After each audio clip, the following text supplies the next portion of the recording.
दिल्ली से लेकर पंजाब और फिर गुजरात में जो घटनाएं इन दिनों हो रही हैं वो पूरे देश को चिंता में डालने वाली हैं। लेकिन इतनी बड़ी घटनाओं के बावजूद भी मेन स्ट्रीम मीडिया में चुप्पी छाई हुई है। अब मैं इन घटनाओं के बारे में आपको कुछ बताऊं, लेकिन क्या आपने कभी सोचा है कि इस देश में सबसे घातक जो धरना प्रदर्शन हुआ वो भी आज़ादी के बाद, वो आखिर किसके राज में हुआ? क्या आपके मन में कभी ये ख्याल आया कि दिल्ली में आज़ादी के बाद जो सबसे दर्दनाक हिंदू मुस्लिम दंगा हुआ वो किसके राज में हुआ? और क्या आपने कभी महसूस किया है कि पंजाब में अगर खालिस्तानी दोबारा सिर उठा रहे हैं तो वो किसके राज में हुआ है? और अब इन घटनाओं को लेकर आप आगे बढ़िए तो आज गुजरात में जो अलगाववादी तत्व, कट्टरपंथी तत्व अपना सिर उठा रहे हैं तो वहां पर कौन सत्ता में बैठने के लिए लालायित है? आज के इस वीडियो में मैं इन सारी खबरों के बारे में आपको विस्तार से बताऊंगा। साथियों नमस्कार, मैं हरिश्चंद्र बर्णवाल।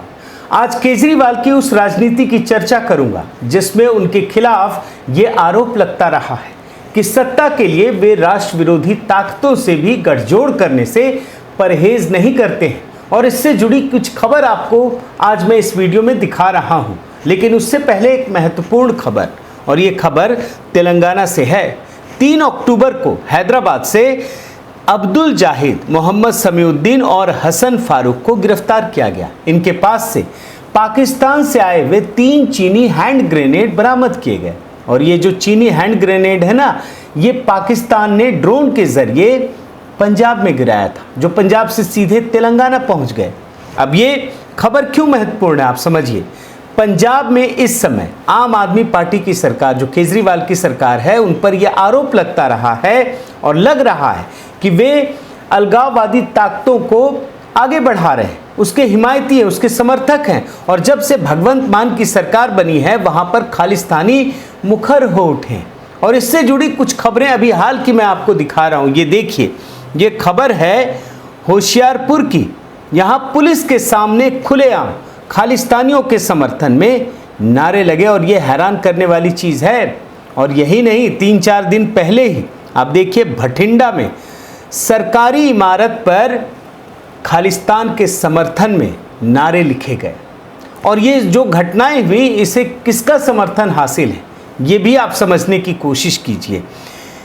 कनाडा में बैठे हुए जो SFJ का आतंकवादी है गुरवंत सिंह पन्नू, उसने बाकायदा एक वीडियो बना करके ये बताया है कि ये उसकी करतूत है। और साथ ही पाकिस्तान और खालिस्तान के समर्थन में उसने अपनी आवाज़ बुलंद की है। और ऐसा ये भी नहीं है कि ये पहली बार हो रहा है।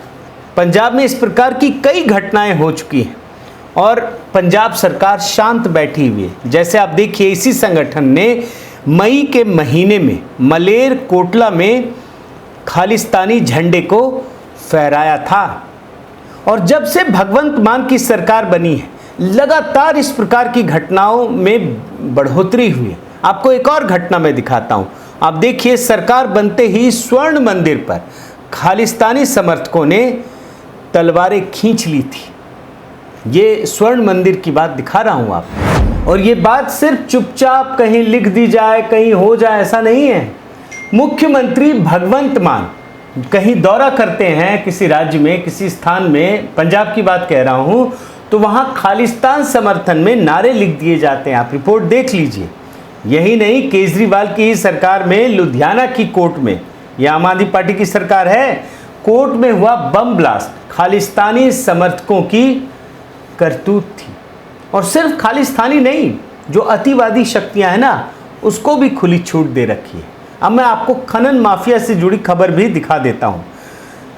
ऐसी शक्तियों को आर्थिक मदद करने के लिए पाकिस्तान सीमा पर, भारत पाकिस्तान सीमा पर बड़ा संवेदनशील मामला है, वहां पे भी खनन माफियाओं से मिली भगत करके खुली छूट दे दी गई। गंभीर आरोप लगे हैं सरकार पर और राज्य सरकार के रवैये से परेशान होकर राज्यपाल महोदय को इन स्थानों का दौरा करना पड़ा।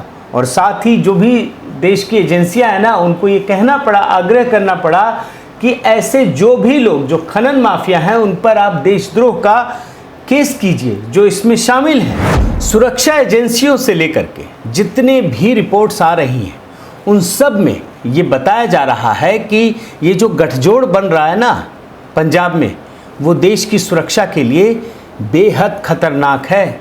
और यही वजह है कि पाकिस्तान ड्रोन के ज़रिए वहाँ पर हथियार और तमाम गोला बारूद गिरा देता और वो कहीं भी पहुँच जाती हैं चीज़ें। और जो तेलंगाना पहुँच गई हैंड ग्रेनेड, ये मैंने आपको दिखाने की कोशिश की है। अब पंजाब में जहाँ केजरीवाल की सरकार खालिस्तानियों को आगे बढ़ा रही है या आरोप लग रहे हैं, वहीं दिल्ली में आइए तो यहाँ कट्टरपंथी संगठन, कट्टरपंथी लोगों को खूब बढ़ावा दिया जा रहा है। फंडामेंटलिस्ट के साथ एक प्रकार से गठजोड़ कर दिया गया है और इसी गठजोड़ का नतीजा हमें शाहीन बाग में देखने को मिला। अब ये शाहीन बाग के बारे में जो आंदोलन चला, उसके बारे में जो चीज़ें आ रही हैं वो देश के लिए तो अच्छी हैं नहीं। महीनों तक चला था और इस शाहीन बाग को चलाने के पीछे किसका हाथ था? अब समझ में आया कि वही पीएफआई जो आतंकवादी संगठन है। और इस आतंकवादी संगठन ने और बाकी अतिवादी संगठनों ने खुले तौर पर ऐलान कर दिया था कि वो सिर्फ प्रधानमंत्री मोदी का विरोध करेंगे, केजरीवाल सरकार का नहीं। अब ज़रा सोचिए कि ये कौन सी राजनीति है? राजनीति हो ही नहीं रही थी, अब जाकर के इस बात का खुलासा हुआ है और इस विरोध का ही परिणाम था, ये शाहीन बाग आंदोलन का ही असर था कि बाद में दिल्ली को आज़ादी के बाद सबसे बड़े दंगे से दो चार होना पड़ा और आम आदमी पार्टी के नेताओं पर इस दंगे को करवाने का आरोप लगा। आपको पता ही है ताहिर हुसैन के बारे में, और इनके एक विधायक महोदय जो अमानतुल्लाह खान हैं वो तो खुल करके समर्थन में पहुंच गए थे।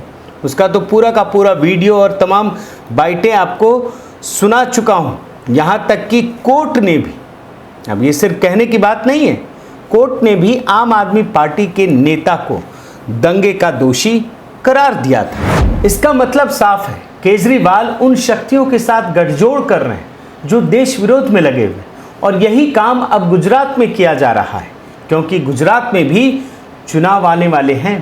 केजरीवाल अल जजीरा को दिए एक इंटरव्यू में पहले ही कह चुके हैं कि मोदी इस देश के लिए, इस देश के सेकुलरिज्म के लिए खतरा है बहुत बड़ा। अब सोचिए, वो प्रधानमंत्री मोदी के बारे में कह रहे हैं, लेकिन हम सबको पता है कि ये सेकुलरिज्म एक घोटाला है।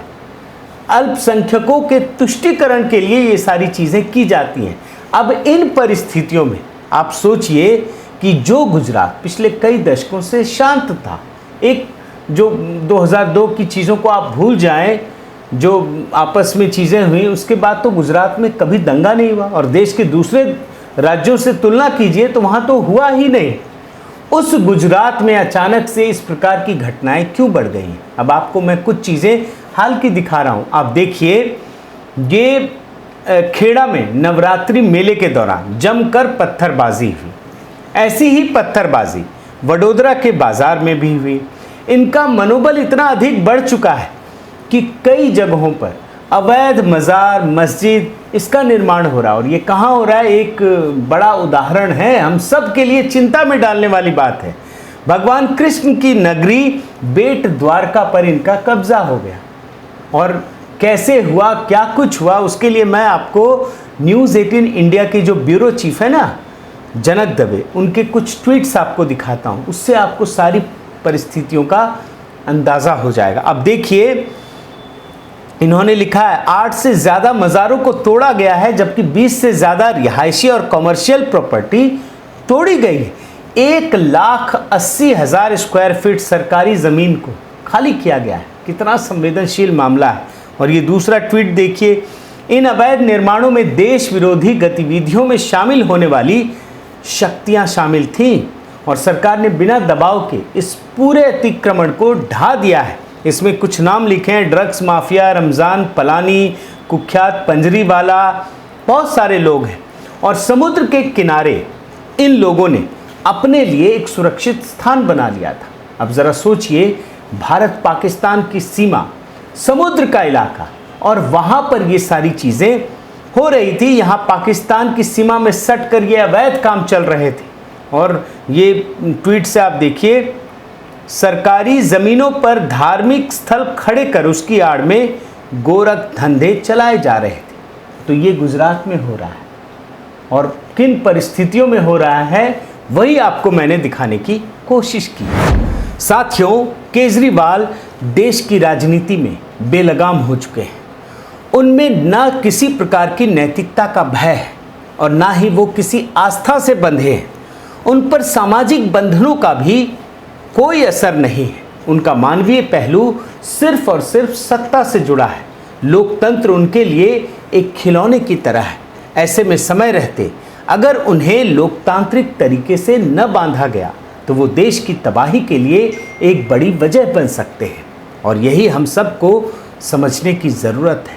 बहुत बहुत धन्यवाद। आपसे निवेदन है कि आप मेरे इस चैनल को ज़रूर सब्सक्राइब कीजिए, लाइक कीजिए, शेयर कीजिए, कमेंट कीजिए और इस बेल आइकन को प्रेस करना मत भूलिएगा। नमस्कार।